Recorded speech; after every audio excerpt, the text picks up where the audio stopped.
$2000 kilómetros al norte de Buenos Aires está la provincia de Jujuy. Su clima tropical permite el cultivo de la caña de azúcar, que se destina principalmente a la exportación. Las plantaciones son de Ledesma, el ingenio azucarero más grande del mundo. Esta empresa, Ledesma, se benefició durante los años del proceso, después de haber impuesto la represión, adquiriendo miles de hectáreas de terreno. También sus socios, los militares, el señor Martínez de Hoz, adquirieron y de miles de hectáreas en estas regiones.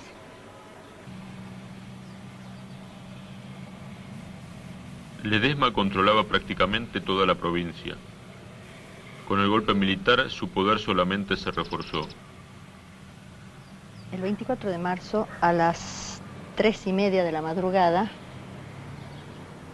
tocaron insistentemente el timbre en mi casa y mi esposo, que es médico, pediatra, además médico de los obreros del ingenio Ledesma, salió a atender pensando que era un paciente y se encontró con que eran soldados y policías que lo detuvieron, lo llevaron. Yo salí a ver qué ocurría y vi cuando lo cargaban en una camioneta de la empresa Ledesma, manejada por un empleado de la misma empresa. Se llevaron en una sola noche 300 personas, con vehículos de la empresa, con las Fuerzas Armadas, más la policía privada que tiene la empresa. Se llevaron a toda esta gente porque había que paralizar toda protesta, toda reacción de la población en un operativo de amedrentamiento, dado que los planes que después fuimos conociendo que tenía esta empresa, sobre todo los planes económicos, requería el silencio y la desaparición de todo movimiento organizado. Yo trabajé 35 años en la empresa. Yo he sido dirigente gremial, secretario de Relaciones Gremiales del Sindicato Calilegua, fundador del Sindicato Calilegua. Y con las combatividades mías contra la empresa por las reivindicaciones salariales, o por peleando por los derechos del trabajador, entonces ellos buscaron de una forma o de otra para hacerme una acusación falsa, en la cual me costó 7 años de cárcel, 2 hijos desaparecidos y mi señora también en campos de concentración en Jujuy.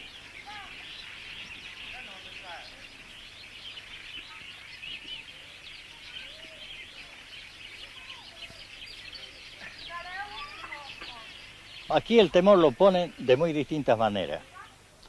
A los jefes de familia, sabiendo que tienen varios hijos y son los únicos que trabajan, el jefe de familia, entonces le ponen las condiciones para que sea agente secreto de la empresa o una de dos lo dejan sin trabajo.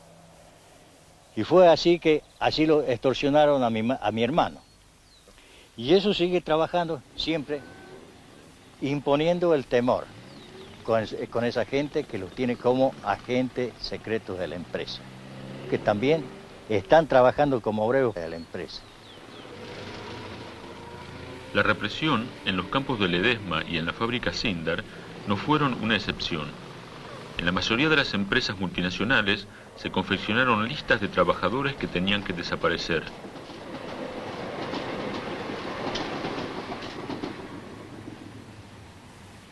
Las fábricas automotrices de General Motors, Ford y Fiat fueron incluso ocupadas durante un tiempo por tropas del ejército. Parecía un clima ideal para los empresarios. Ninguna resistencia de los sindicatos, los salarios reducidos en 50%. Sin embargo, para la industria nacional fue un desastre.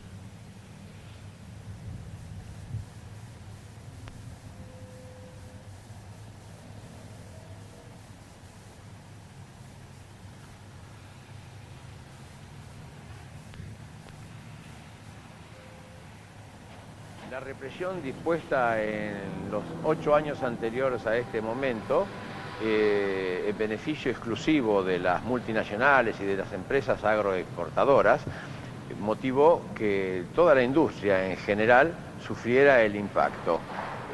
Muchos industriales como yo se vieron precisados a disminuir su personal porque no había forma de que la gente, sin dinero posible para disponer, comprara nuestras mercaderías. Además de eso, hay que recordar que la invasión de todos los productos importados hizo que la industria nacional parara absoluta y totalmente. Ese es el caso de quienes como yo pertenecían y pertenecen a una entidad industrial de la provincia de Buenos Aires, y todo el conjunto de la industria pequeña y mediana se encuentra en las mismas condiciones. Aquí había 30 personas trabajando, ahora está un obrero y yo solamente, y la mayoría de quienes tuvieron que cerrar sus comercios vendieron sus instalaciones y con ese dinero están trabajando y han trabajado en las mesas de dinero, en las financieras, que rendía mucho más que poner la plata en mercadería y comercializarlas.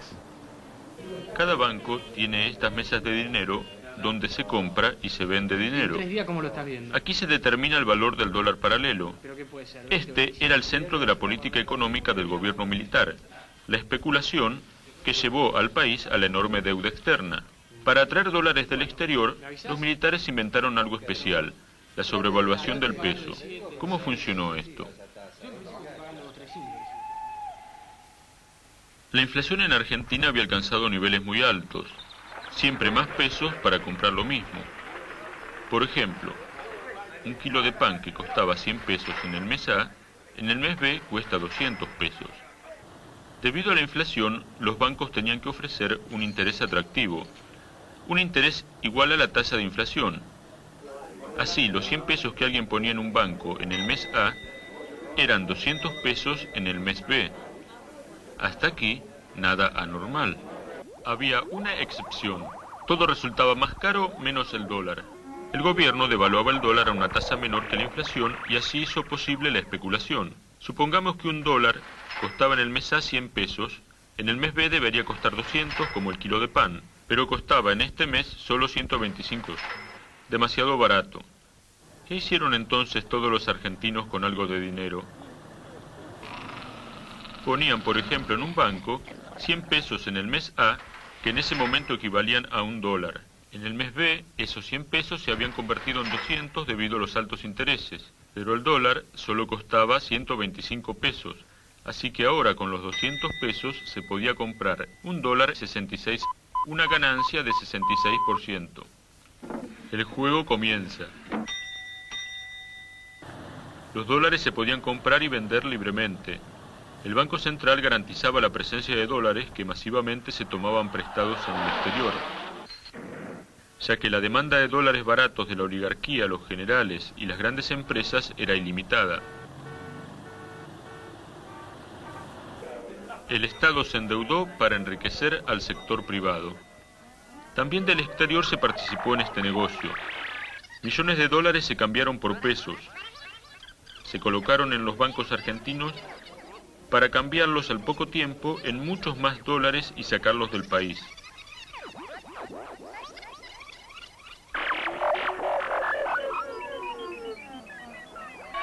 En un año, porcentajes de beneficio de 100%.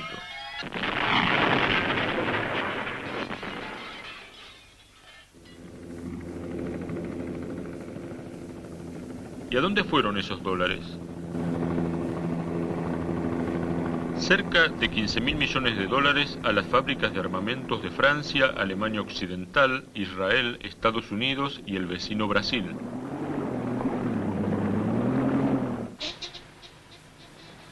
Millones de dólares se gastaron en productos suntuarios y en turismo.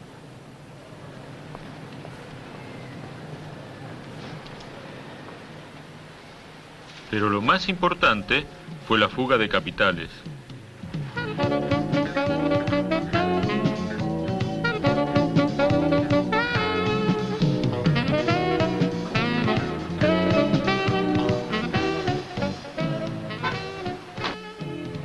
Pasajeros para vuelos Wizz Air 145 a Río de Janeiro, Zurich y Ginebra, salir por puerta 2.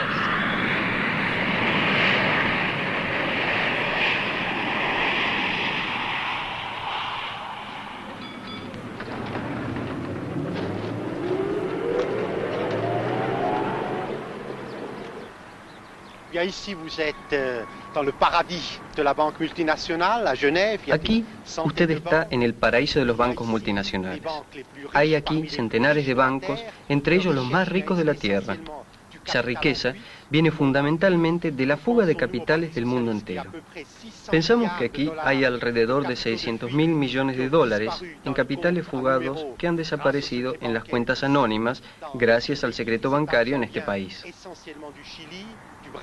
Este dinero llega principalmente de Chile, Brasil, Argentina, Uruguay, Zaire, Filipinas, de todas partes donde hay una dictadura, donde se han destruido los sindicatos y donde las multinacionales tienen libre juego. Allí, donde los militares se han adueñado del poder a través de un golpe de Estado. Y ese dinero, ese botín, viene a parar aquí, a Suiza. Aquí, por ejemplo, y de acuerdo al actual gobierno argentino, hay 20.000 millones de dólares en capital fugado, robado al pueblo argentino. Es decir, un par de centenas de generales, de grandes capitalistas argentinos, durante la dictadura, han robado al pueblo argentino unos 20.000 millones de dólares y lo han transferido aquí, a las cuentas anónimas de la Unión de Bancos Suizos, la Sociedad de Bancos Suizos y demás instituciones filantrópicas bien conocidas por el mundo entero.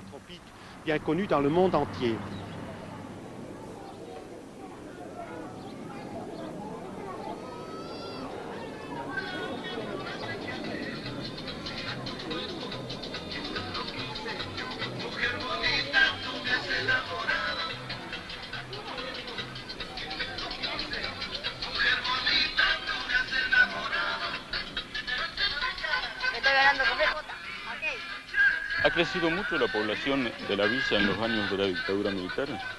Muchísimo, creció en una proporción enorme, ¿no? Decían que antes había 200.000, 250.000 personas, ahora pasa el millón, ¿no? El millón de personas. Sí. Aquí estamos en Quilmes Sur.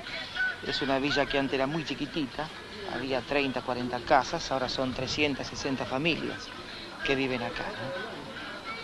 Claro, lo que sucede es que con toda la política económica del proceso militar, que ha sido una política espantosamente dura para los sectores más pobres, ¿no? La gente está desesperada, la gente no hay trabajo, y los poquitos que tienen trabajo no le alcanza para pagar un alquiler, ¿no? Así que terminan viviendo en las villas. ¿Ves? Por ejemplo, allá hay una nueva casita, ¿ves? Aquella que se está construyendo. Esos son unos uruguayos. Es la misma política económica que se implementó en todo el cono sur, ¿no? Así que a los uruguayos les pasa lo mismo que a nosotros. Entonces están muy mal. Y muchos de ellos vienen aquí a la Argentina pensando que les va a ir bien. Pero también ellos terminan viviendo en las villas, ¿no?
El 90% de los habitantes de esta villa miseria se ganan la vida recolectando basura.